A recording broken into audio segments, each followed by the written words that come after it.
This meeting is being recorded. Okay, so welcome to Doxbridge practice match. What we will do debate on the practice prepared motion. This house opposes the EU's decision to cut funding given to the member state as a penalty for passing policies deemed to be against EU values. With that, let me invite the first speaker of the team proposition. Vineet, are you ready? Yes, sir. Am I audible? Yes, you are. Yes. And it goes three, two, Just one, start. uh, let me see.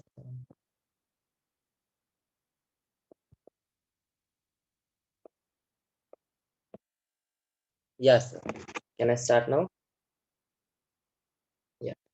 Greetings to one and all. This is Vinny Teta here, the Prime Minister, who firmly opposes the EU's decision to cut funding to member states as a penalty for passing policies that goes against the EU's value. I would like to structure my speech by beginning with brief introduction of how EU was formed and what policies do it uphold, and finally setting the context of the debates and its relevance in today's date. Going further, I would like to present that model that would help in establishing a good relationship between EU and its errand members and will comply them to work in accordance with the values of EU. And would go further to explain two major arguments of A, change in financial scenario, and B, that passing the policy of cutting funding should restrain the already not good relationship between EU and its members. So to begin with, European Union, the formation of European Union lays its roots back as Cold War, when European integration plan, with the aim of European integration, US Marshall Plan was introduced, and the Organization for Economic European Cooperation was established in 1948, then followed by the Council of European in 1949, which provided great platforms for these Western European nations for political cooperation and economic integration. And then finally, after the unification of Germany in 1990, in 1992, after the Treaty of Maastricht, the European Union was formed. Now, on what policies or what values was it formed? The policies and values of peace, POI. freedom, security, justice. I would like to entertain all the POIs through chat. Prevent crime, establish internal market, social progress, combat discrimination, enhance solidarity.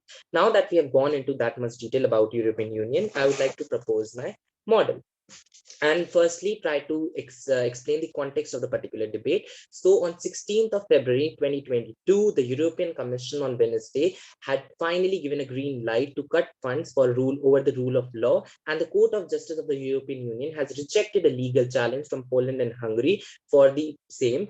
And yes, the COVID money has been frozen for Poland and Hungary, so it is very much need of the hour to discuss that is it necessary, really necessary, to cut funds for the countries that go against the policies of EU. Now, to dive into the model, before diving into the model, I would like to entertain the POI.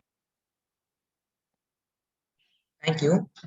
In this debate, what would team proposition consider the primary stakeholder? The nations whose funding is being cut, the people of the nation, the EU, the nations the EU represents.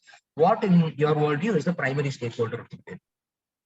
So this question would get answered side by side, and we believe that stakeholders are all of them are of equal stakeholders. But as we believe that democracy is the thing that even EU enhances and propagates, so that is a democracy is the biggest stakeholder, and the biggest stakeholders in a democracy are the people. So I think that I answered your POI, and your POI will get answered in the subsequent speeches as well. Now, to begin with the most model, we at the proposition side are here to give a better, much alternative so as to adopt errand members to comply them to use it and not cut their funds. So firstly, we will give the member nations two warnings to change the particular policy that they have passed that doesn't go in accordance with the policies or the values of EU, in the spirit of the EU, because the EU is based basically on the rule of law and is founded on treaties voluntarily and democratically signed by all the member nations, right? So we think that firstly we'll give two warnings. If they do not agree with these two warnings, we will try to set up a mutual agreement between the European Union and that particular member state, which caters to the need of both the sides and come to a mutual agreement that will benefit both of them. Now, thirdly, failing to do even so by the member states, we will impose taxations on the free trade, because that is something that is the huge benefit of European Union, that there is free movement of trade. So that is why we impose taxes on these member states, not cutting the financial assistance provided to them, but also not elevating the financial assistance that they will need if we impose taxes on free trade. Now, also, if they even do not agree by this stage, we have a situation where we will cut down the financial, we will reduce the financial assistance provided to them. Now, the only difference between our side and the opposition is that we at the proposition side are not completely cutting the financial aid provided to them, whereas in the opposition's world, they are completely cutting down the financial aid, and the possible bad consequences of this will be discussed further in our speeches. So we believe that our model is better. Why? Because firstly, there's logical reason that every nation, every member state of the EU is there by itself, is there by its own will, because it knows that yes, there are particular, like very much long benefits for people that come for the member states that come into EU, and they have a larger list of pros than cons. So they will comply to these decisions. But even if they don't comply, we give you a two-step, twofold model. And yes, there's always a chance that the member nations can leave the EU. You do not need to be there if you cannot comply with our values and do not adjust with what our beliefs is. Now, to begin with our very first stance, I would like to explain the financial condition that it would lead to if the fundings are being stopped. Okay. So firstly, we just need to understand that, okay, for example, we take the example of Poland or Hungary. Yes, because they are quite in news right now because for what they are doing. So the EU is cutting the funding of, say, Hungary, right? It has already frozen its COVID money, recovery money. So we can expect a scenario like this as well. Now, first, we need to understand that these countries are not so underdeveloped that their economies would crash in a day. But what we are proposing is that the opposition side is completely cutting their fundings, right? So within time, their whole assets, their whole economy will begin to strain, and they will search for alternatives for lending out the money, because obviously a country needs a lot of money, which it cannot gain by its own. And yes, the opposition is saying that if they are cutting the supplies of money financially, so are you going to allow free trade with other EU nations? So like it's kind of the thing is that the country would fell into a large pound of economic hardships. So that is why the country will look out for alternative ways for borrowing money or lending of money to run its administration or assets or maintenance of their assets and etc. And we know that the most likely country to provide them with this financial aid is China. But the opposition is not considering the fact that yes, there are IMF, there are World Bank, there are US, but we all know with the examples of Sri Lanka, with the examples of Ethiopia, with the examples of Angola, that China is searching for these countries who are so vulnerable that they are giving them financial assistance, and then they are falling into debt traps. Now, the basic problem here is that if this country falls into debt trap, then all the assets, China will try to accumulate all the assets that this country has, and through its expansionist policy, it will try to use those assets and provide and pose a danger to all the particular nations that are surrounding this particular country. So for example, if we are talking about Poland, there's Germany, there's France. So all the countries in the neighborhood will get affected, and this is not just an economic effect, this would also lead to social effect. This is because China can even develop a military base, because that is what it is doing in Ethiopia, that is what it is doing in Angola, that is what it is doing in Sri Lanka. So we are the proposition side are clearly saying that yes, we are cutting down the fundings to a little extent. Even in the worst case scenario, we are cutting down the financial aid, right? And that financial aid will act as a, what can we say, as a reward for them, because then they will know that if you do not comply with the rules of EU, then your only alternative are these debt traps, which will only and only reduce your country's assets and everything. And also, taking these loans would also cause the government to impose taxes on the people, and this would reduce the lifestyle and the maintenance of the people of that country. So we are the proposition side. I am proud to propose, and we strongly believe that you should not completely stop the funding of these member states. Rather, it should work in compliance with them, because the already strained relationship between both the EU and these member states is falling into ruin, and we do not need that. Thank you. Thank you, Speaker, for your speech. With that, let me invite the first speaker of Team Opposition. Aditi, are you ready?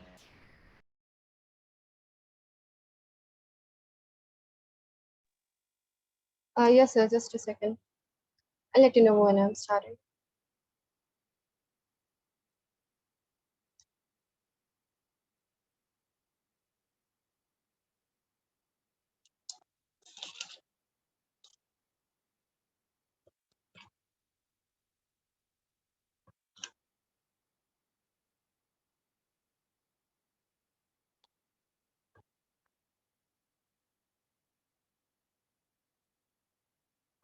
Am I audible and visible perfectly? Yes, you are. Okay, here it goes. 3, 2, 1, start. Gleeful greetings. Okay, I'll take POI verbally. Gleeful greetings, honorable jury, members of proposition, and all avid listeners. Um, I, the first speaker of team opposition, would like to open the case for opposition here. We believe that every time we witness an injustice and do not act, we train our character to be passive in its presence and thereby eventually lose all ability to defend ourselves and those we love. And hence, we strongly believe that the EU's decision to stop funding nations who divert from highly logically set EU values and principles is outstandingly correct. For our debate to be really beneficial for the majority and vulnerable, we believe that the actual, real, and worthy stakeholders here are first the EU as an organization itself, because the fund and money we are discussing about belongs to the EU. Secondly, are the member countries of EU, the government and the people of the 28 nations the EU represents. And third are the citizens of Poland and Hungary who are being pushed to sufferings, expected civil war and dictatorship by faulty decisions. Now, to prove our side of the case, we have three arguments. First, EU reserves the rights to control and manage its funding programs. Secondly, this intervention is beneficial. And third is social cohesion, which will be elaborated on by the second speaker. Now, moving on to our model, we believe that the process or the procedure of stopping funding of an EU nation which diverts from its objectives should be precise. And so the first step we involve here are investigations, which are already being done. So taking into account the Hungary and Poland issue, there have been many investigations. Testings, and experiments to see if they are actually working into policies that divert a lot from the humanitarian values set up by the EU. And since they are found guilty, therefore, the EU has started the procedure of Article 7, which particularly ends at stopping funding these nations. Then the second procedure we include is involving the United Nations and the United Nations Human Rights Council, and we that is how we plan to prove our actions to the world. No, not right now. So that is the way in which we can tell the world that how we are just working against the non-humanitarian or inhuman policies that are being made by the EU members. And the third step will follow is to look if they are making amendments and ultimately stop funding them if they are not at par with the amendments or the corrections suggested by the EU. Now, before starting with our framework, I must put light on the faults made by the Prime Minister. So their basic arguments are two: change in financial scenario, and second, not good relation between EU and the members. Now, their model presents that they will be giving two warnings to the nations who are not following the decision. So let me tell you, sir, there have been many warnings, and Article 7 procedure, which the EU follows before stopping the funding of some organization, that is actually a very long process. It actually involves investigations, then uh, uh, taking into account the opinions of the member countries, and then finally making the decision of stopping a funding. So there is nothing like so it's not like that we didn't warn Poland and Hungary or any other country, and we just imposed suddenly banned just wake up another morning and there you see that your funds are banned. It's not like that. So the so-called model you are proposing, that warnings can stop these countries from doing what they are right now, is completely faulty. Second is posting taxation. So, sir, that is against the EU values again, because the EU was basically, as you told yourself, was made to establish an internal market between the European countries. So, yeah, posting taxation to one of the members will actually distort the whole model on which the EU works. And yeah, Their first argument was about financial scenario, that they will have to cut funding. Yeah, so we in our model believe that when we cut their funding, they will actually um, get motivated or be provoked to stop funding on their unnecessary malpractices and faulty decisions which they are making. So the financial scenario that you talked about would actually not exist. Now, starting off with our first argument, EU reserves the rights to control and manage its monetary plans. The very funding we are talking about here is actually the money given to EU by its member states to uphold and take forward the common values, principles, aims, models decided upon together in agreement with the members, with the members of the EU. So, if any EU member is found guilty for going against EU values, the EU is absolutely correct in stop funding them. The EU states clearly that we don't want to fuel any malicious policies that goes against the humanitarian principles set by EU. And hence, they reserve the right to stop funding and to penalize such members which goes against the, or which diverts too much from the basic EU values. EU is actually a body which is representing 28 member countries, and all its decisions are also based on proper elections and poll by these countries. So since all the countries accountable, and since the countries and the governments who are agreeing to the penalty set by EU, therefore, such a decision made by EU is not wrong. And before moving to the second argument, I'll take the POI. You said that if we cut the funding, then these states will, that these countries are likely to stop passing such policies. But in our first speech, we said that they'll likely go to other sources like China, which will even violate even more human rights. So please engage with that. Yeah. So so the first speaker told about how they can go to other sources to get the funding. Well, I think that is the least likely thing to happen, because they themselves are pretty much aware of the malicious contentments that a country has before funding someone. So I think they are not children that they will just go to China and don't know that it's actually following their ideology behind the curtains of like funding them or helping the country. So that is the least likely thing to happen. I think that answers your POI. And moving on to the second argument, there have been sizzling talks about how such a decision is against sovereignty, but all of these are baseless. We don't believe that sovereignty means practicing discrimination, injustice, prejudices, stereotype, holocaust with your people. That is not sovereignty in our sense. Example, Hungary. The EU wants to ban funding Hungary because they have banned the depiction of homosexuality for under 18 people. Now, how wrong is this decision? The EU has clearly stated that if it accepts representative democracy as its superior torchbearer, and not just EU but all its member countries believe that.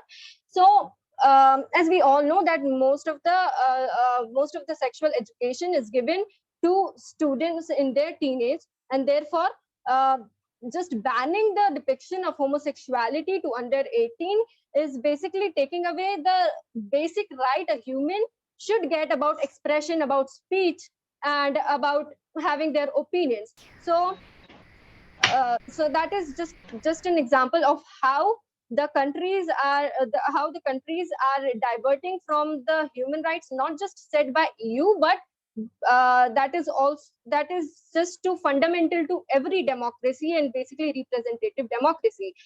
And hence we don't believe that this is sovereignty, and we agree that such an intervention of stopping funding will actually help the countries and our stakeholders, the people of Poland, Hungary, and other such potential citizens of other countries who may plan to devise such policies.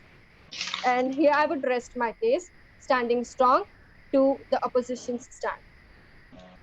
Thank you, Speaker, for your speech. With that, let me invite the second speaker of team proposition. Dhruv, are you ready?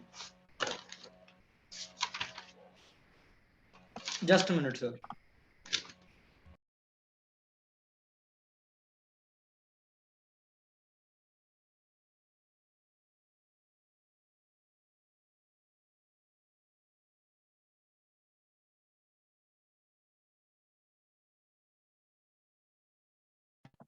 Sir, I'm not able to turn on my camera. Last time also I told you. I'll ensure I'll switch my laptop for the final debate. So is it okay if I can continue without? Okay, go ahead. So first of all, I would start with my rebuttal. So what the first speaker said is that stopping that they would stop funding and this would lead to the member states stopping their atrocities. But what I would like to highlight is that this wouldn't help the main purpose of, first of all, the creation of EU. EU was created for political and economic cooperation and empowerment for the states, which came together. So when you are completely cutting the funding, you are not, you're not following the values of EU. And on the other side, on our side, we mentioned that we would have a mutual agreement between, as our first speaker mentioned, that we would have a mutual agreement between our member states and the EU to lead to come up to some cooperation, which would pose as a better solution. So also their first argument mentioned that so they mentioned that the example of Hungary, where they had cut funding because of discrimination and Holocaust and all the things that they mentioned, because they banned funding for, because the in Hungary people, because in Hungary the people who were under the age of 18 would not be able to depict POI. themselves as, not now, I'd like to accept all my views after I'm done with my speech, in the homosexuality category. So what they don't realize is that at what cost does this come? So the money which they cut for Hungary was responsible to go to the COVID fund. And now if you look at the scale of impact, the COVID fund was used to recover from the economic deprivation which happened during the COVID time. So many people were ill. The hospital sector needed lots of developments, and all that money was cut. The scale on which the funding which you cut has caused more damage than the benefits that it could reap. And also we mentioned that because of our mutual agreement, we would come to a better solution which would prevent the discrimination of these people and still ensure that we are following the EU values.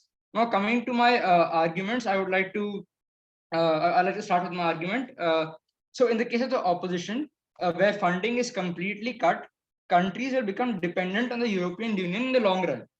So as a result of that, the EU will gain certain control in decision making, whether it's passing laws or implementing policies.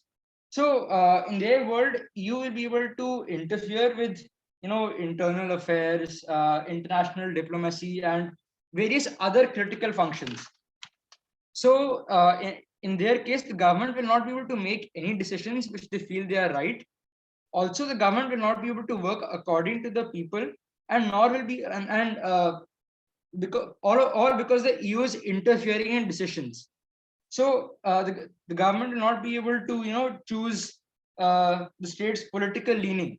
This is something that the proposition doesn't stand for, because it goes against the sense of democracy.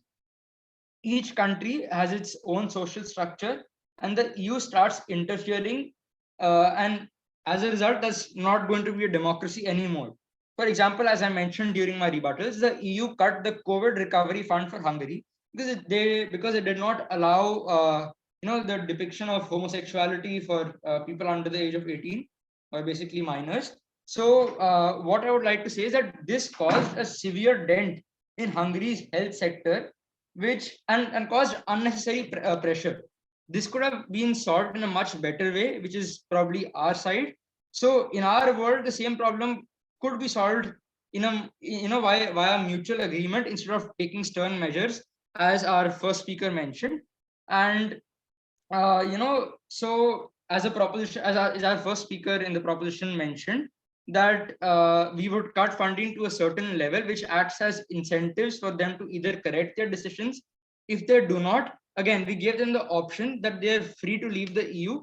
The EU is completely democratic and there's no pressure on them. The very reason they came to the EU was for the economic benefits. So it's highly likely that they will try to adjust their policies to still be able to reap those economic benefits. And as I mentioned about the Hungary case, the proposition strongly believes that the mutual understanding would be a better solution in this case. So Here you would be able to form laws which adhere to EU's values, along with, and the nation could implement their policies as well. So in our case, we uphold democracy, we take care of the well-being of both the nation and its public, and we let the state function in the way it wants to, thus preventing the undermining of sovereignty. So as I mentioned, the main reason for the creation of the European Union was economic and political cooperation. And in the opposition's case, when funding is cut, both of these functions are rendered useless. Thus, the proposition strongly believes that EU's decision to cut funding, which is given to member states, is wrong. Hence, I would like to conclude. Thank you, Speaker, for your speech. I could take a POI if I have time. Yeah, I will give you a POI. So, do you think that sovereignty and democracy are two interconnected notions, or are they completely separate? And do you value the sovereignty of a nation more than the democracy of a nation? Both of these, as the proposition would say, both of these are important. But yes, democracy and sovereignty could be connected to a certain level, and this is further going to be covered already in the third speaker's case. So he'll be going into that. Okay, thank you, Speaker, for your speech. With that, let me invite the second speaker of team opposition. Vyas, are you ready? I need 2 minutes, sir. Is there a bit of echo that I can hear of Vyas? Oh, can you hear me clearly? Can others hear it properly? No, It's sir. echoing a bit, sir. Oh, it's echoing a bit. 1 second. You are echoing a bit, yeah, it's true. I'll see if I can change it. Is it any better now, sir? Any change? No. Maybe I'll try and get it across. We have heard your speeches earlier. Maybe I'll. Okay, let's start if we can't do much about it. I'll take 2 minutes on. Nobody knows about it.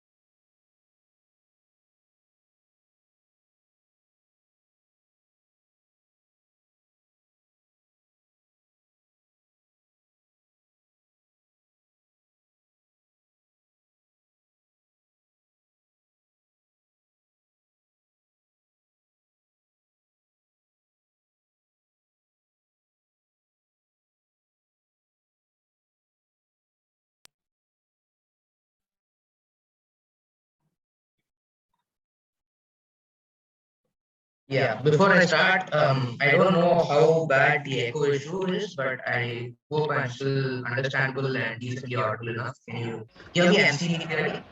Yeah, just let me check with the team opposition. Yeah. Anyaveer and Yeah. Dhruv, we need. The echo is like really bad, so I can't hear half of the things. Oh, you can't hear half things. But I guess you need to do something.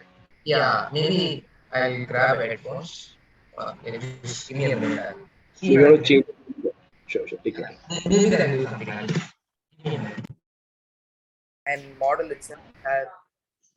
Do I go again? It's fine. I'll just continue. While the opposition's case has many holes and fallacies in it, there seems to be one claim which they've made that seems to stand out, that completely doesn't make sense in the context of this debate, and that's the claim on China, because they give you an entire argument about financial security and how on our side of the house there seems to be more economic hardship, to which we will consent to some degree that the economic situation will be slightly more difficult on our side of the house. But the point itself I will rebut in my coming case. The problem is they introduce this meta narrative about China where they tell you when there is economic hardship, Hungary and Poland are automatically going to go into debt, which serves to be false in itself, because if you look at the situation that Hungary and Poland are in right now, sure, it is a slightly more difficult economic situation, but they are nowhere close to debt. They are not borrowing from other countries. They are still financially sound and stable, where they are not definitely nowhere near the situation where they're going to be borrowing or are in debt. So that's supposed to be factually false. Furthermore, even if they were in debt, the last person these countries are going to borrow from are China. Because while they tell you that these countries are not going to be borrowing from World Bank, and China, they're going to be more incentivized because China serves to be a much more aggressive lender. That serves to be false once again, because China served to be an aggressive lender during the Belt and Road Initiative. And this did it fundamentally to countries such as they mentioned, Angola, Sri Lanka, and Djibouti, and the Belt and Road Africa Initiative. Problem here is that's not true. Once again, the European Union as a whole serves to be a block against China. So it is unlikely that they're going to. Plus, considering worldwide inflation, the World Bank is going to be much more generous in its donation rates, which serves that their entire China narrative is wrong. And then they further introduce a narrative that if China puts them in a debt trap, that China is automatically going to take over their country. I'm not even going to rebut that, because that serves to be logically false on its own. I'm going to be doing two things in this speech. Firstly, I'm going to be rebutting a large part of their case, rebuilding our case as the first part. And then I'm going to introduce a third argument on side opposition on social cohesion in Europe. So firstly, let's look at their model. In their model, they tell you one thing, that firstly, instead of what we are doing on our side, we will first issue 2 warnings, and then we will try and work towards a mutual agreement. If that doesn't work, they're going to put taxes and trade barriers, and then they will do what we are doing, which is cut finance. First and foremost, they lose the debate right there, because their entire motion says that they stand for a side where under no cost should they cut finances of the other side, but they're already doing that, which means that in certain cases, they're already consenting that our side is necessary, meaning we've already won the debate. Then we'll come to their mechanisms of 2 warnings and mutual agreement and why that doesn't work. Ironic that they brought up the case of China and Russia, because China and Russia have not been issued 2 but multiple warnings by other nations, their own blocs and the UN, and they still go ahead and do whatever they want. Russia has invaded Ukraine. China has very aggressive policies and human rights violations. They have been issued multiple warnings. This has done absolutely nothing in their situation. Then comes the concept of mutual agreement. Once again, historically and evidentially speaking, this has not worked in the past. Let's just look at the evidence here. The UN has tried to broker mutual agreements between them. They have worked into deals. Nothing has caused major changes, especially when you consider the political situation of Poland and Hungary, which our opposition does not. They both turn to be right-wing governments with a large majority. In fact, the president of Hungary, if I recall correctly, was elected by a landslide majority in April, which was very recent. So for them to broker a deal is going to be unlikely. That's going to last very long. So and then comes the concept of trade barriers and taxes. Our first response to this is very similar to what we're doing, because we're also putting a certain amount of financial hardship on them, because we are also pressuring the governments using finance as an incentive for them to change their laws, which they are doing the exact same that they are. So secondly, this also puts the claim that our side, that people have more financial difficulty on our side, it is false, because on their side also they are doing the exact same thing with trade barriers and taxes, and also cutting the financial resources of those nations that do not follow up with the policy. So they are doing the exact same thing that we are. So for them to make a claim that we are struggling financially serves to be false, because it's also true on their side. Thirdly, the European Union as a whole is a free trade organization, and they're telling they're going to put trade barriers and taxes in a free trade organization, which is a massive fallacy in the European values, which doesn't make sense at all. They're going to get a lot of backlash both financially and politically. Then let's come to their arguments on dependency on the EU. They're going to tell you that the EU having such incentives will allow for the EU to interfere and therefore compromise the sovereignty of a nation, because the government will constantly be forced to work on the beliefs of the nation rather than its own people. The problem is there is a distinction which I tried to pull out between sovereignty and democracy. We stand for democracy at the cost of sovereignty if this democracy is being violated. For example, Hitler's government was a sovereign government, but it was not a democratic government, and we believe in such cases sovereignty can be removed because these governments, as we have proven on our side, we have actually had, as we told you, we agree with the status quo of having inquiries. We've had checks. We have sent both EU authorized committees and UN authorized committees who have proven that there is corruption and mishandling in the laws of Poland and Hungary, and therefore they should be financially incentivized into making more fair laws. We've done this. However, on their side of the house, this is not going to happen because their incentive does not exist. The countries are not going to be wanting to change. So we at least have a positive incentive, and plus this incentive is being used very, very rarely and exercised for democratic purposes, which is why it makes it more rare. I'll take a POI now if there is any. No POIs, I see. No. Yeah, don't you think on our side we protect human rights and protect democracy as well?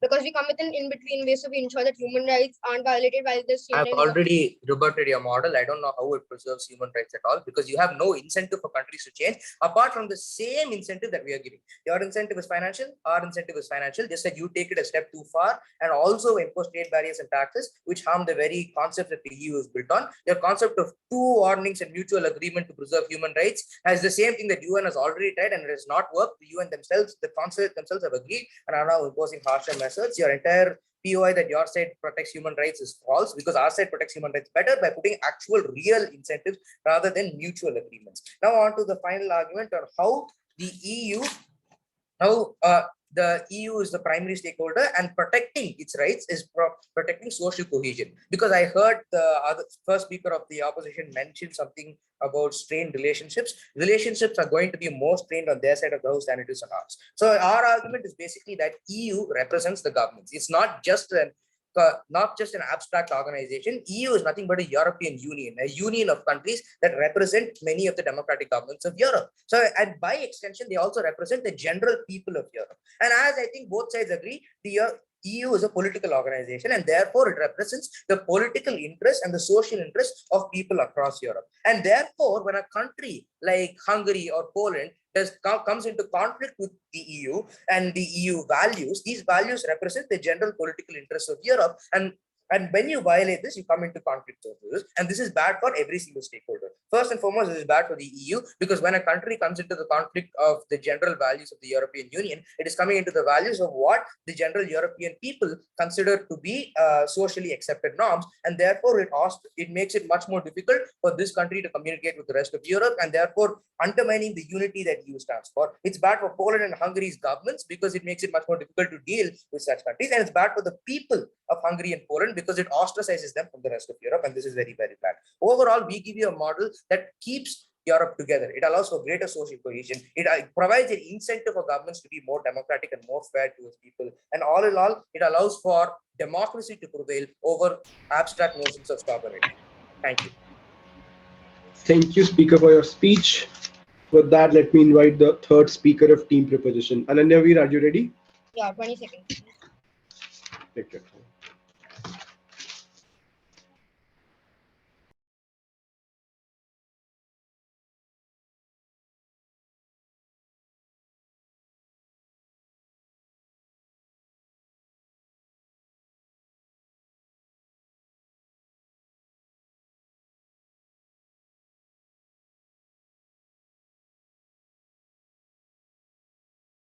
Yeah. Starting in 3, 2, 1. Panel, I'd like to point to you how they talk about protecting human rights on their side, but they actually violate them. But they actually violate human rights themselves more, as my second speaker pointed out in his speech. He said that the money that EU funded these countries with was used for the COVID fund. It was used to provide many oxygen cylinders, protect many lives, and if we cut off that funding, so many lives will be lost. And that is why human rights are actually violated on their side when funding is cut. In my speech, I'll be analyzing three main clashes. The first clash is a principal clash on which side upholds democracy. The second clash is a practical clash on which side is better for the people. And the third clash is which side is better for the country whose funding is being cut. So coming to the first clash, on which side upholds democracy, we say that by allowing nations to operate in the way they want, we ensure that the government elected can make decisions that the people want. The people have elected the government, taking into account various factors. They are responsible adults. They know what kind of government it is, and hence they really want that government. So when we don't allow the government to make the decision, if things are right, it basically violates the whole purpose of democracy, which is for the people, by the people, of the people. When the government can't even make decisions that the people have chosen them to make. Their response to this in their first speech is that these claims are absolutely baseless when they don't even provide any analysis. They just say that human rights are violated on our side and people are the main point of democracy. So when human rights are violated on our side, we basically violate democracy. One response, response to that is that we protect human rights on our side by coming with a compromise. The EU's values are adhered to. POI. No, thank you. The country which is passing the policy, it's the policy it wants to pass is also happens, and the EU will ensure that human rights aren't violated on our side, and hence democracy is also upheld and human rights are also protected. Furthermore, people have second response to this is that people have elected them. They are adults, they are rational, they can't judge right and wrong, and hence they basically want so their whole premise is wrong that human rights are violated because the people actually want these policies. They are that so EU has no right to judge what is right and what is wrong in that country. So, what is the importance of this clash? Democracy is one of the main clashes in this debate. It is one of the main principal clashes, and by winning it, we get a huge edge in the debate. Coming to the second clash, on which side is better for the people? Before analyzing this, I'd like to state the importance of this clash. People in these countries whose funding are cut are the most vulnerable stakeholders in this debate. They are the ones who are ultimately affected by the policy that is passed, and we win them for a multitude of reasons. Firstly, we say that this will lead to a financial crisis, which will affect the quality of these people's life. And like when the funding is cut, it is highly likely that these nations will increase the tax rate of those citizens, which will ultimately lead to a lower quality of life. Their response, and furthermore, we also see that they will go to other sources like China, which may result in the situation Sri Lanka is in, which may result that they will come in debt. They say that this is the least likely thing to happen. Well, when countries when these are small countries, Hungary and Poland are small countries, when they are desperate for more money, they will do anything. They will go to any source. Do you think that this government of Sri Lanka isn't rational? That they didn't think that they will end up in such an economic crisis. So there's a probability that Hungary and Poland will also make such decisions, and we are completely against that. And then the second speaker says that it is highly unlikely that these countries will end up in debt. Well, second speaker, billions of pounds are cut from funding, and they have donated money as well. And these are really small countries. Note, Hungary and Poland are really small countries, and when they have losses in billions, it is highly likely that they will end up in debt. What they say under this clash is that that our government passes policies which violate human rights. There are three rebuts to this. As I earlier mentioned, the people actually want this. The public, and previously also the public has voted the government taking into account various factors. This means that the public likely supports what the government does. And the EU will negotiate with the country to ensure that human rights aren't violated. I'm repeating the 3 points I said previously. And hence, we win the people as well. And let's say that human rights for a couple of people are like a small group of people is violated. In Hungary, they didn't allow the representation of homosexuality for people below the age of 18. Let's say that they win that stakeholder. But on our side, when the funding is cut, a large amount of people is affected, which is larger than the stakeholder they win. Because there are a small amount of LGBTQ people where there's a large amount of the general population, and when money is taken away from the COVID fund, a lot of people die, and hence we are better on that scenario as well, and hence we ultimately win this clash. One more rebut to that, their whole premise about they say that cutting funding will solve the government passing such policies. They provide no analysis in this first speech on how cutting funding will even solve this conflict. They will most likely go to other sources, as my first speaker pointed out. And hence their whole premise is wrong, which ultimately undermines their whole main argument about human rights being protected. Panel, I want you to know that. Now, finally, coming to the third clash, on which side is better for the country whose funding is being cut. What we say under this clash, actually, before moving on to that clash, I'd like to take a POI. If there are any. Any POIs? I guess there aren't any POIs. So There are POIs, sorry. yeah. POI, when you say that when a country, I'm sorry, when you say that since the government is elected by the people, it will always work under the notion of the people, do you recognize that notion is false and there exists concepts of corruption and bribery? And in the case of Poland and Hungary, there have been committees sent by the UN and the European Union proving that the courts have been fraudulently handled, that there exists extensive corruption in both the government and high-ranking officials in the courts, and there exists to be large amounts of mismanagement of funds by both Poland and Hungary. That's not only a legal problem, but serves to be fundamentally undemocratic in nature, that is working under the right works of the people. What is your response to that? Our response to that is, as we mentioned in our policy, that we'll come with a in-between way, a compromise, which will ensure that Poland and Hungary do not pass wrong policies, but at the same time, the democracy isn't undermined, because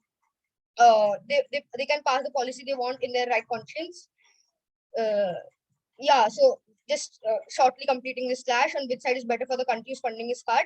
We see that there will be a financial crisis. Countries like China will set military camps. This has happened in Cambodia and other countries. The response to that in their first speech is that it's highly unlikely. That's not true, as I mentioned in my second clash. And furthermore, the relations with the EU are also damaged, as was mentioned in my first speech, and which happens. And when their relations with EU are damaged, it's highly likely that the quality of life in those nations will deteriorate, because the EU helps them economically, politically, etc. And hence, we ultimately win these 3 clashes and the debate with that. Very proud to propose. Thank you, Speaker, for your speech. With that, let me invite the third Speaker of Team Opposition. Vyas, are you ready? I'll take 2 minutes, please. Sure, okay.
I just once again like to make sure that I'm audible and visible clearly. Yeah. Am I audible? Okay, cool. Once again, like to remind you that I'll be taking all my POIs verbally. Please feel free to interrupt me. And I'll be starting my speech in 3, 2, 1. Across their speeches, and especially in their responses from the whip, they have never actually viewed the European Union and the countries that it represents as an actual stakeholder. Because across their speeches, they're one and only stakeholder, despite the POI at the start where they said it was democracy, the only stakeholder in this debate that team proposition have prioritized is the country whose funding is being cut. And even then they haven't done justice. But they don't recognize what we at team opposition believe is the more important stakeholder, and that is the EU as a whole. Because as the first speaker gave you the narrative, it is the EU's funding that is being cut. It is not the funding of the nation that that is actually being removed from it. It is the EU that is giving its funding out of an actual agreement that the countries have signed upon, that they will adhere to these values. That funding is being cut because they failed to adhere to these values. So what is being done is completely illegal, and they completely ignore this. They give you no response to the notion as EU as a stakeholder. They completely ignore that. Furthermore, they fail to recognize the EU as a combination of its 28 member states, but as a separate entity. And when we're talking about the EU, we're talking about the interests of all of Europe, of all the governments that the EU represents, and by extension, all the people that are represented by the government,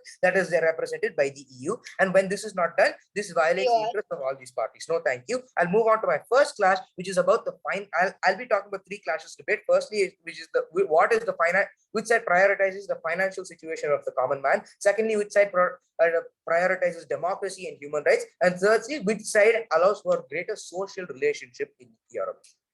On to our first clash on which side addresses the financial situation of the common man. They make a massive fallacy here. They tell you that when the EU budget is cut, every country there is going to fall into complete financial chaos. There's going to be massive inflation. There's going to be massive unemployment. They're going to automatically fall into debt, and they're therefore going to borrow from China, and this is going to lead to a bad economic situation. That is their narrative over there. And being very charitable with this, the problem they make is a difference between national budget and EU budget. The national budget, which is for actual stuff such as healthcare, infrastructure, finance, is what a country actually depends upon for basic finance, right? It is not the EU budget. The EU budget is given for massive Europe across Europe situations such as COVID, which concerns the interests of all of Europe, right, which is why it is administered by the EU, which is why it is important for more large-scale diverse concepts. Whereas here, their national budget is very much enough to allow for their functioning as a country as a whole, which doesn't make sense. And then they give you a counter model and why it's more efficient while also preserving the financial situation. The problem with their counter model, it doesn't have any incentives. When they tell you it's a mutual agreement, what incentive does a right-wing government who has the support of the people to actually get laws that favor the people and as Europe as a whole and allow for greater social cohesion and every benefit that they talk about? There's no incentive. Giving warnings or giving their actually incentive is saying they're going to use financial threats such as trade barriers and taxes, which once again we've proved is a massive fallacy because Europe is a free trade organization, and using trade barriers in a free trade organization serves to be fundamentally false. And furthermore, on why the entire concepts of mutual agreement have zero incentive whatsoever and therefore have not succeeded at all. And furthermore, the concept that they will automatically fall into debt is, I'd like them to quote an example on why Poland and Hungary are not in debt. If they are in debt, we concede your point, but Poland and Hungary are in financially stable situation because of their national budget. And in fact, based on their own model, economic hardship is more on their side because they are using the same incentives that we are using to cut finance, but they are also adding trade barriers and taxes. And this means the common man is suffering more financially on their side, which means they can't tell us that they win the stakeholder of the people, because it is on our side that we are actually allowing for rights to be preserved with lesser financial incentive as their side. So we win that clash. I'll take that POI now.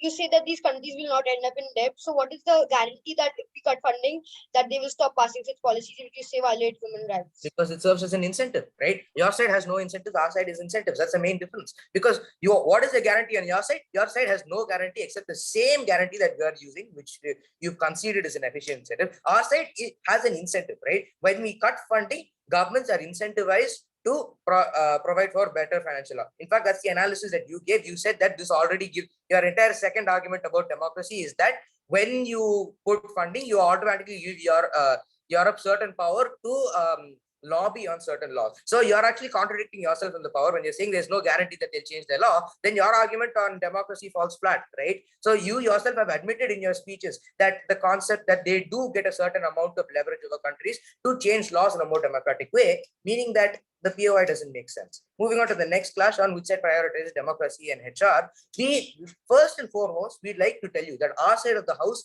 has actual proof that Poland and Hungary are not working on the interests of the people and are not democratic states, because they tell you the narrative that Poland and Hungary are democratic governments because they're elected by the people, and therefore all governments that are elected by the people will inherently work for the people. This assertion serves to be false. We've had historic evidence, psychological evidence, systemic evidence that proves that or not all governments that are elected by the people will inherently work for the people. That assertion serves to be false. And furthermore, we have direct evidential proof in this case of Poland and Hungary. The European Union has sent committees from the European Union and from the United Nations to go and review Poland and Hungary, and they have found that there exists certain levels of corruption within Poland and Hungary. That is, their courts are not fair, and that there exists corruption within officials. So we've told you that they do not work in the interest of the people. So then there is no point in saying that they do work in the interest of the people, because first off, that argument is false. We've already proven that they don't. And then we want to weigh the concepts of sovereignty and democracy, because they tell you they stand for democracy, but that serves to be false.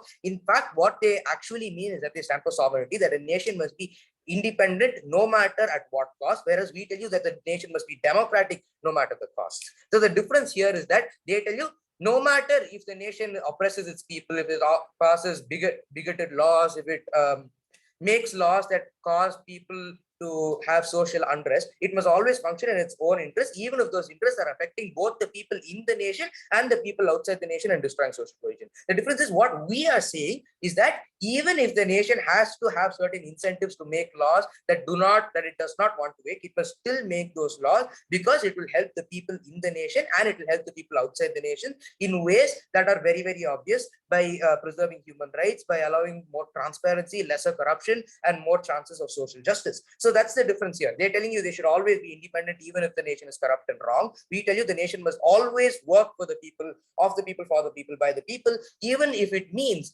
that those people have to march up to the government and tell the government what they want. Now on to the third class, which is about the social relationships in Europe, because the first speaker of team opposition actually introduced the strained relationships as a major argument, but they gave zero analysis. They didn't even mention it as a major argument later, but it does serve to be a major argument, because that serves to be one of our major arguments. When we tell you that the European Union is one of the most important, in fact, I might argue the most important stakeholder in this debate, because firstly, the funding it provides is derived from other countries of Europe. It is a hard-earned taxpayers funding, and that funding is being given to a country based on certain guidelines. And if these guidelines are not being followed, the European Union must act in the interest of the people and the committees that it represents. It is an institutional committee that represents several other institutions that are fundamentally representational in nature.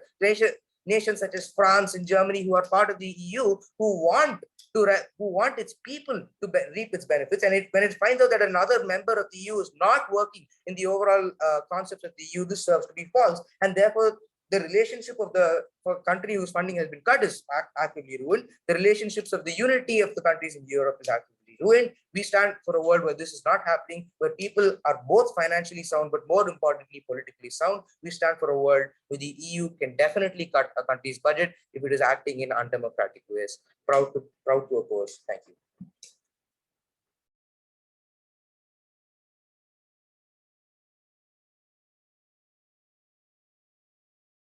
Thank you, Speaker, for your speech. With that, let me invite the reply speaker of team opposition. Aditya, are you ready? Yes, sir. Just a second. Sure, take your time.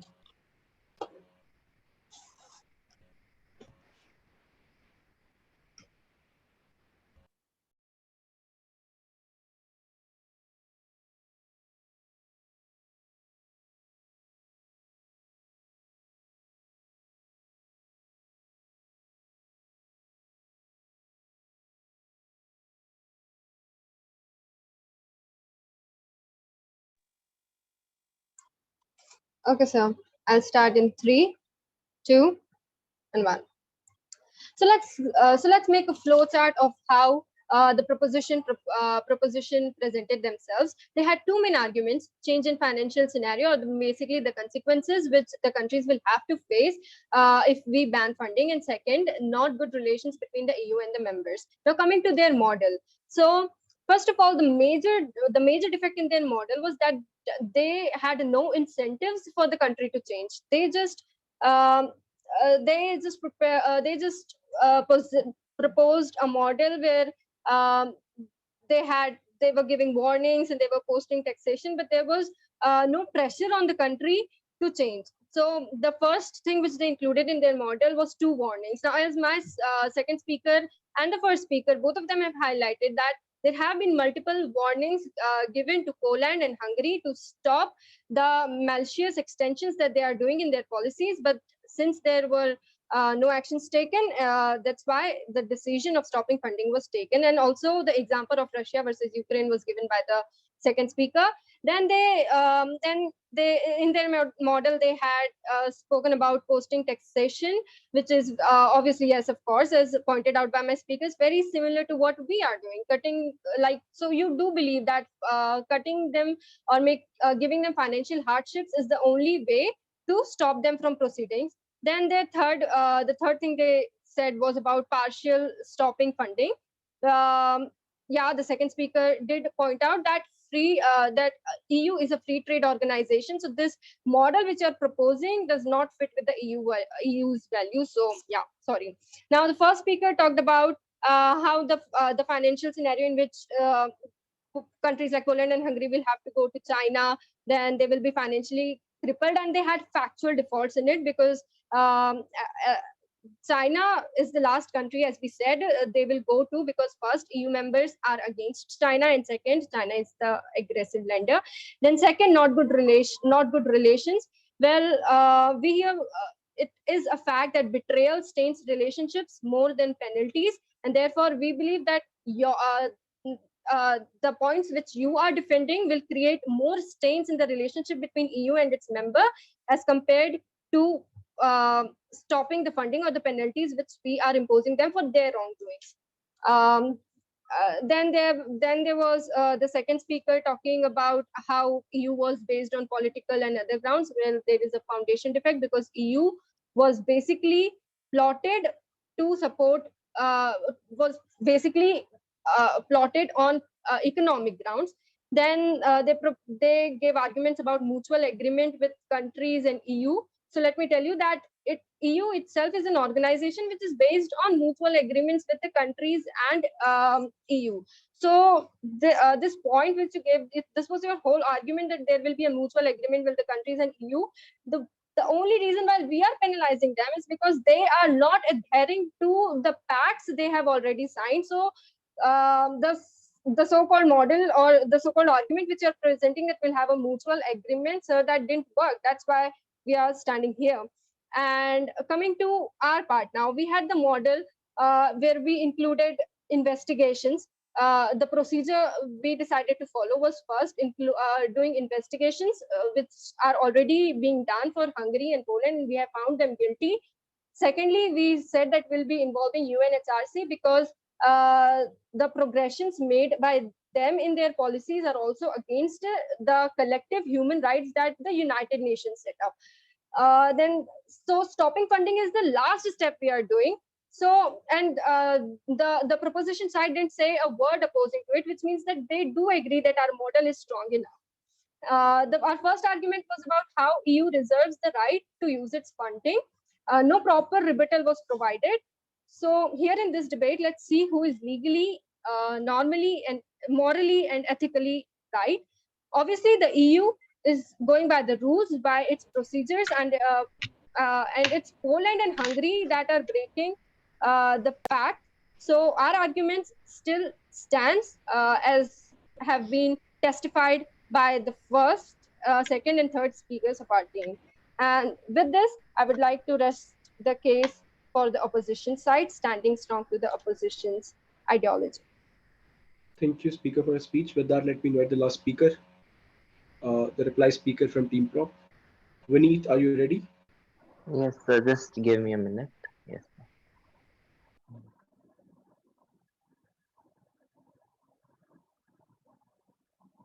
Yes, 1, 2, 3, start. So, to begin with, the most basic thing that they didn't understand from our side, firstly, the restraining relationship between the member states and the EU. What they are not understanding, they are using words like betrayal, they are using words like penalty and everything. So, firstly, let's just understand this. we are giving them two warnings. We are giving them a platform to come negotiate, deliberate what they want, and then the restrictions that we are imposing are step-by-step restriction, not a complete restriction like them of cutting the funding. What they also didn't understand was the fact that we are not cutting the fundings like you. The entire fundings are not being cut.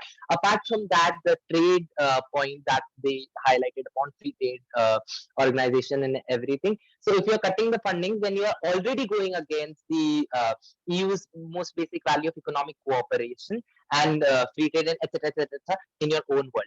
Apart from that, the restraining point is so important because it is being highlighted in every speech of the opposition side, that the fact that we are saying is that we are not directly accusing them of everything. We are also going through investigations. That is why we are giving two warnings. We are giving them a platform to deliberate what they want, and we are taking an action step by step. And in this manner, they would have a chance of having a better relationship with the EU than they normally don't have. Apart from that, the democracy point that the opposition has highlighted. Firstly, you just need to understand what democracy is. The opposition clearly understands that its organization is greater than a country. What, with the example of Hungary, we are trying to make you understand is that every country has its own social structure according to which the laws and policies of the countries are framed. For example, when we take the example of Hungary, you are saying that LGBTQ representation of LGBTQ community to the minors, that is under 18, children under 18 years of age, is that because that country works in that function. So what they are not understanding is that, yes, we do not say that that is absolutely right, correct, or everything. It is damaging human rights. But do you understand the fact that that is what the people of that country want? Because you cannot expect everyone to be that liberal in every approach that they do, right? And that is why the sovereignty, that is why the democracy of a country is important. And that is what to the people, for the people, by the people means. And I don't know that where this whole notion of everything that is stated in the democracy point came from again and again. Apart from that, the alternative sourcing that they clearly have misunderstood. I clearly mentioned in my first speech that yes, we do agree there is World Bank, there's IMF, and we said that yes, they will go to these lending investors or to get the money from. But what you are not understanding is the fact that if you are not giving them the funding budgets, right?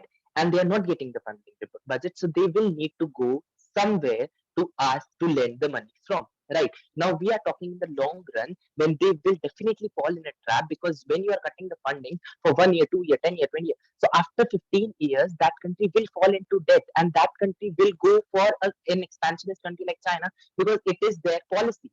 And this is what they didn't understand. They are saying that in the worst case scenario, they'll go there. We also said in the worst case scenario, they'll go there. But what you are not understanding is that if in the worst case scenario they go there, then the whole social structure of the entire European Union is dysfunction. Why? Because of the fact that China, if has control over the assets of that particular country, then it will have serious repercussions on that country. And if a country that is suffering, all the neighboring countries has to suffer in some form or another.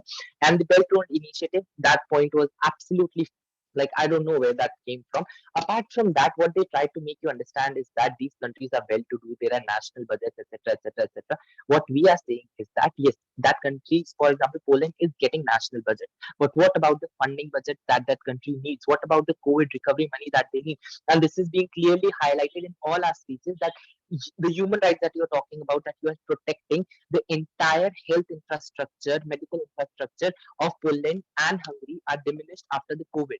And that is why they need this money, and you are stopping this money, and at the same time you are saying that you are protecting human rights. I don't know, like, you need to hear yourselves again. Apart from that, the model that was provided by us was clearly stated in a step-by-step manner, and that is why I'm proud to propose, and I believe that the proposition side has clearly won the game and the argument as well. Thank you. Thank you, Speaker, for your speech. Give me 2 minutes.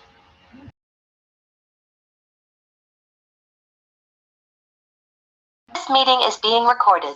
Okay, so here I go.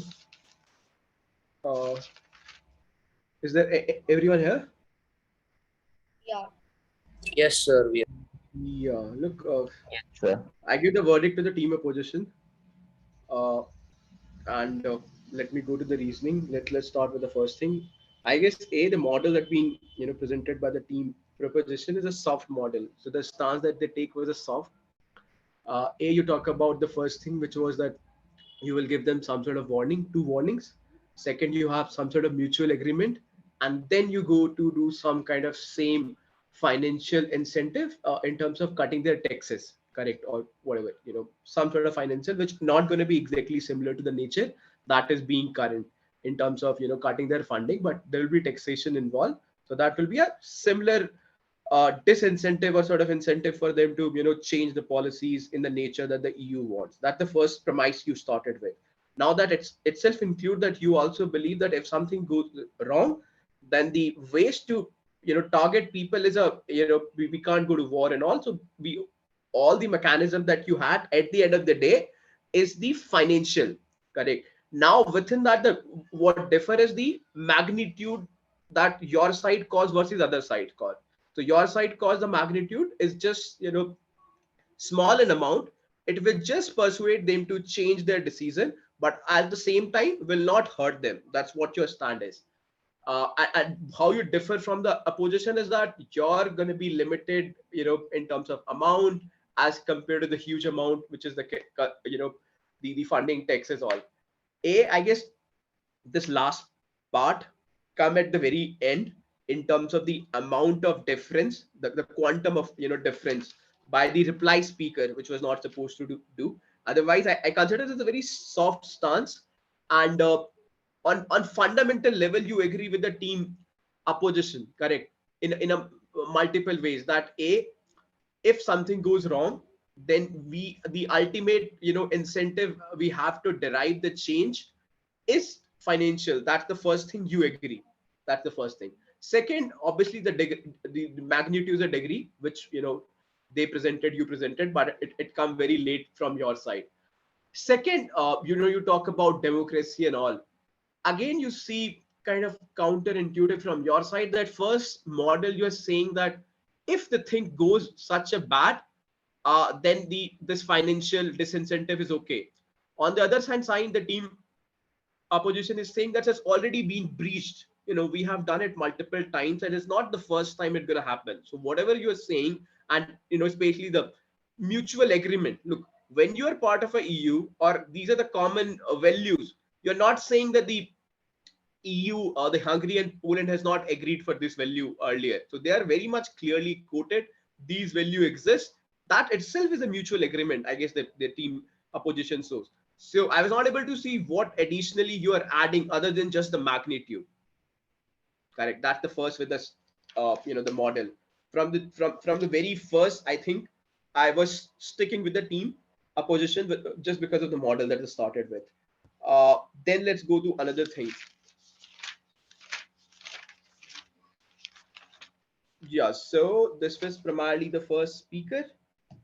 Then you talk about again the what will happen if the amount of magnitude of the financial incentive or this ban is there. Now it comes of factual, correct. Again, it was highly debated that what would happen, what is the magnitude of this huge cut that is happening. Will it create some sort of debt? Will it, how much damage it can create to the Hungary and the Poland economy? Again, this is something obviously both sides have could have given more numbers, though obviously numbers doesn't matter, because it was primarily clashes in this debate in this way, that what can be the magnitude. So maybe the X percentage of the economy, what is the current debt. On this side, I guess I have to factually have to see, but the team opposition goes on to say that they don't have a current debt, and it's unlikely for them to fall into such a debt that they will collapse immediately. On your side, you say that it can happen when it goes to happening for 10, 15, 20 years. That, look at the argument your side is making. So you're saying that, they can fall into trap, or, they can financially be into difficult situation if this funding keep on happening. But again, understand the nature of this financial funding. It's not that they are getting taxation year by year. So it doesn't stand that way. Then incentive, right? Then comes the second speaker, or the first speaker of team opposition, characterization. And the second thing, look, so the team proposition is agree that for them, the primary stakeholders are the members of the citizens of these countries, which money is being taken over, On the other hand, for the team opposition, the EU and the EU members, EU citizens are the primary stakeholder. Uh, Again, and also at the same time, they talk about that the democracy is not equivalent to, majority winning the power and taking away decision whatever they want to. On the other hand, I feel that the team proposition really doesn't include much about the, or not major, even I've considered them at par as the, citizens of Hungary in terms of stakeholder. I will say, both sides have incentive to prioritize the stakeholders, but I will consider as a neutral entity at the same par, because they eventually giving the money. So it's not money which is Poland's money in that sense. It's a money from the common bank. So the 80-90% of the people which are coming from the rest of the 26 countries, they should have say how this money get spent out. So their ideas, their opinions do matter, and they stick with a certain values, and that these EU is stand to adhere to that. So I think you guys didn't engage that what actually how sort of those stakeholder will get be beneficial on your side.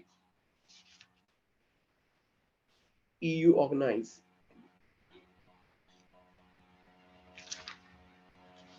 Yeah. Warning investigation. And again, the nature of taxation, again, is kind of somewhere fall into the picture that what is a, code of conduct of EU or not. As team opposition says, not one of the code of conduct of EU. They have not done it. Or is really fall in the current ambit of EU. Look at the nature of EU. Is EU ever done this? For the current clause, stop the funding of the EU member, there's a clause in that. Is there any quote unquote current law which allow them to stop say import, export, or some sort of additional tax on a country? Because EU stands on this idea of free trade. If you break that, then you have to have some prior connotation, which I think even if it exists, I was not able to, you guys didn't mention it. So I think that you are creating a new law which is much more detrimental to as compared to which is already. So as the team proposition say that they are in the right, and that's like if you look at the constitution, whatever the EU's constitution is, that's primarily part of that, cutting someone's funding because they don't adhere to their values. On your side, the way you designing system, which it not currently there, it's also similar to them. So it's marginally here and there. Maybe you're gonna cut 3 billion, 4 billion, and they're gonna be 20 billion, but the nature is same. So you're not proposing much a difference. Yeah, I guess this is primarily major of the argument being presented from both the sides.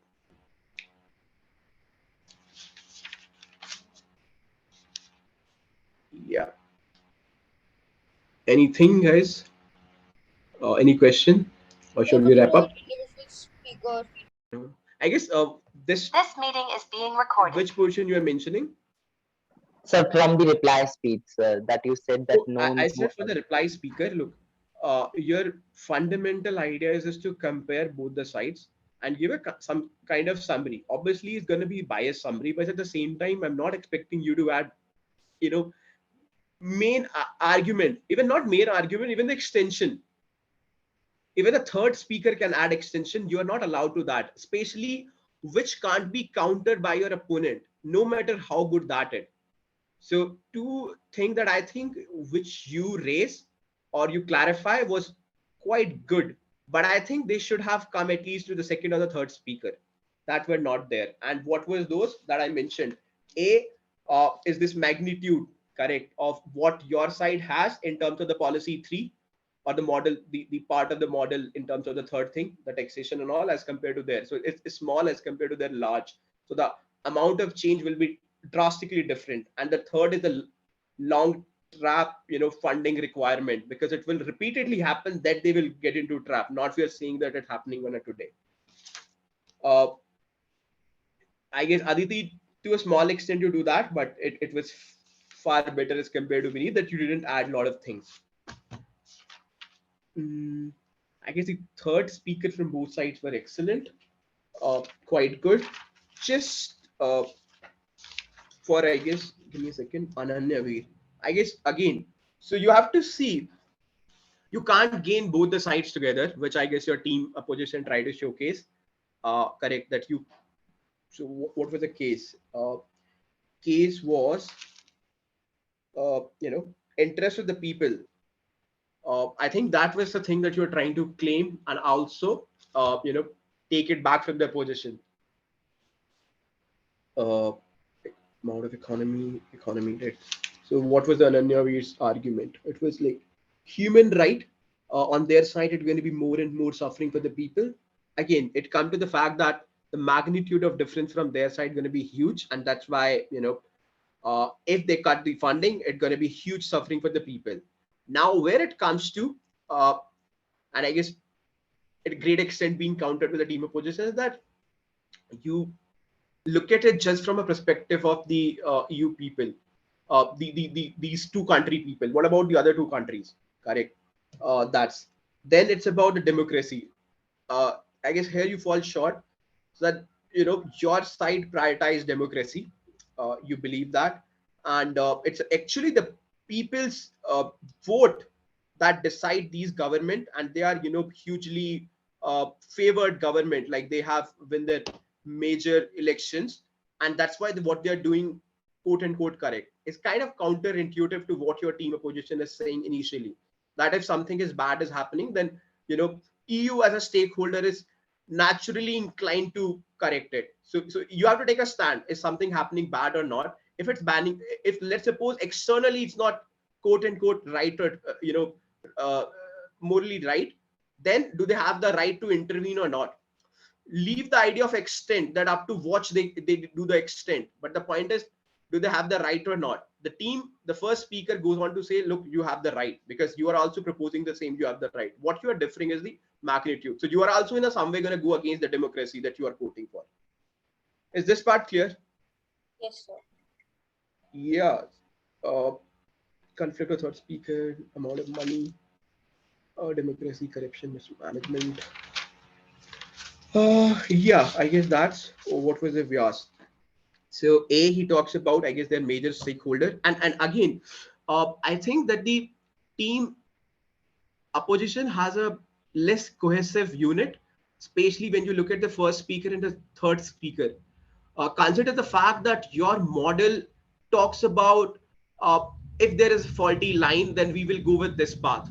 On the other hand, when you give something like that, that as external entity, you are not, you're playing with some sort of sovereignty of another country. Now, I'm not able to understand where you stand. Should you intervene or not? So that cohesive entity was not coming, which was better on the team opposition. They stick with what they're claiming, and especially their major stakeholder is that the EU external member, external country. So we will stick with them. Yeah. I Yes, sir. guess. Sir, I just have one doubt. Yeah. In a debate like this, which is a prepared debate, I think that there is going to be a certain emphasis on established facts, but I don't know. Exactly. So as I mentioned in the preparation day, look, some of the things that you claim, or look, so what you can claim is the future prediction, which I guess the last speaker did it right. That maybe you have to look at that. What is the direction we are going in terms of today? At least when you say something, you can very much quote. So, for example, when you say there is no zero debt on Poland and Hungary, at least these data point you can get. So, what is the debt current crisis, how their economy look like, and so, for example, just the fact to the team opposition, which they obviously try to say, had they added a number, so for example, the amount of healthcare budget that this EU, the fund cut will be taken is as equivalent to their entire healthcare budget, for 2 year, 3 year, whatever, then it make an emphasis. Oh, wow, that seems to be a huge issue with them. So at least in the prepared mission, you can add, data, especially to back your current claim, to give the status quo. Obviously, the team opposition can counter that this is what is happening today, but there's a further progression can happen and this can change.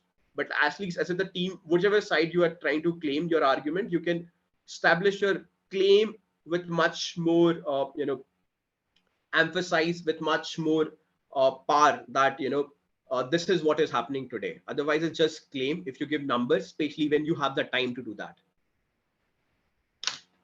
Yes, sir. That makes sense. Thank you. Yeah, and I guess to Aditi, I will do a, you've done a good job as compared to your last two debates.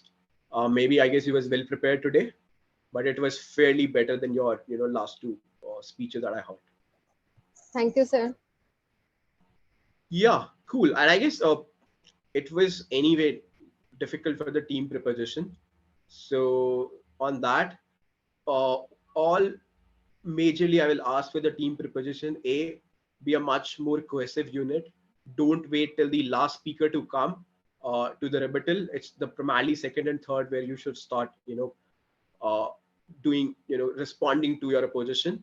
Don't wait till third. And Vineet, I guess I've seen you. Look, last time you were the second speaker of a match. When I say that you can't present the model, if you remember. Uh, so you've done a better job going the first and describing the model. Now, if you are a reply speaker and you feel that you have some ideas, please share with your team. Correct. It's very much possible that you will have ideas. If you feel that, then share with your team, because don't wait that you will respond to them. Give it to the third speaker. At least that, I guess I asked you earlier, that have that kind of bond with your team. So you're able to communicate with ideas, because ultimately it's not about that you gonna get the brownie points. It's ultimate about like your time presented the precisely argument at the time at which they need to respond. Because if you do it late, then opposition don't get, chance to engage with that. And if they don't, then you also can't claim those points. Yeah. Sir, what was first speech, like first speaker speech, was it better than the previous time? Look, so if I remember the last speak that I heard, you were the second speaker of your side, where you presented some sort of a model as compared to the first speaker. Yes, It was, sir. I guess, the gun policy debate. Yes, I can Yes, remember. sir. It was the gun Vineet was policy the third debate with the speaker. team opposition. No, sir, that was the debate on the second debate that we had, not the gun policy one, sir, the second one. Second, okay, whatever it was. So you were the second speaker. Maybe on military aids, Military, providing okay. military aids to countries. Yeah, okay. Cool. I guess then we can wrap it up, and we'll see when we do the next. I guess next week will be a bit tough because we are doing so many matches. We'll try to do it, and also please go ahead and look at the second motion. Correct. Yeah, Aditi, please go ahead. Yes,